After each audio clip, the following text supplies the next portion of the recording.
Курмандыкка чалынган малдын эти менен териси жөнүндө. Бай болсун же кедей болсун, Курман айтта курмандыкка чалынган малдын этинин ээси жесе уруксат. Курмандык чалган адам да айт күнү башкалардай эле жараткан Алла Тааланын коногу болгондуктан ал өзү да жараткан Алла Тааланын сый тамагына катышууга акылуу. Ошондой эле Курман айт мезгилинде ажылыкта жүргөн адам кыраан жана таматтуу ажылыктарына милдеттүү түрдө чалынчу курмандыгынын этинен жесе болот. Шафилер боюнча бул дурус эмес. Бирок назыр арноо курмандыгынан жана ажылыкта кетирилген кемчиликтер үчүн төлөм катары чалынган курмандыктын этинин ээсин жегени такыр дурус эмес. Курмандыкка чалынган малдын этин 3 бөлүккө бөлүп таратуу мустахаб.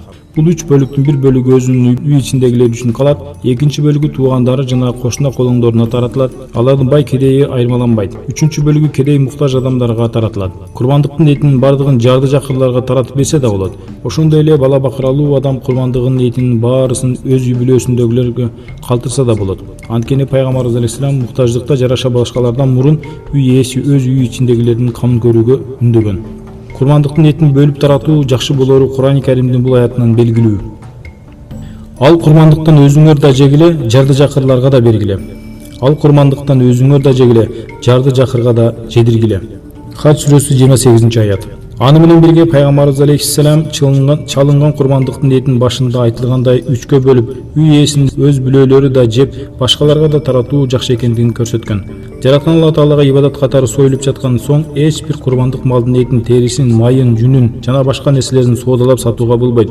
Булар сатылган күндө да акчасыз тага кылынат. Кала берсе курмандык мал муз алгандан мурун сүтү саалган же жүнү кыркылган болсо, аны да садака кылуу керек. Анткени курмандык мал түгөлдө жараткан Алла Тааланын ыраазылыгы үчүн арналган нерсе болуп саналат.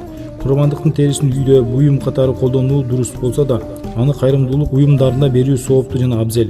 Пайгамбарыбыз алейхиссалам өзүнүн бир хадисинде курмандыктын терисин саткан адам курмандык чалуунун сообун куру калганын билдирген.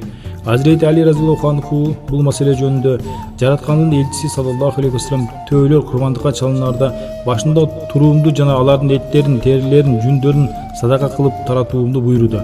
Касапчынын акысына алардын берүүгө тыюу салды деп баяндаган соң, Азирети Али разияллаху анху бул маселе жөнүндө жараткандын элчиси саллаллаху алейхи вассалам төөлөр курмандыкка чалынаарда башында туруумду жана алардын эттерин, терилерин, жүндөрүн садака кылып таратуумду буйруду.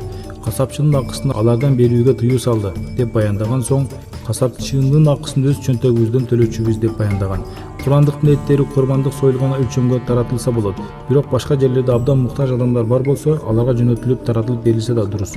Курмандык чалынган соң чөйрөнүн тазалыгына жакшылап көңүл буруу, курмандык малдын калдыктарынын жерге терең көмүлүүсү мүмкүн болушунча эч кандай таштанды ачык жерде кылбашы зарыл. Бул курмандык ибадат менен курмандык малга карата олуттуу, барктуу мамиле жасагандык болуп саналат. Аны менен бирге бул айлана чөйрө тазалыгын коргоо жагынан да маңыздуу маселе. Пайгамбарыбыз алейхиссалам бир топ хадистеринде айлана чөйрөнү таза сактоонун зарылдыгына баса белгилеген.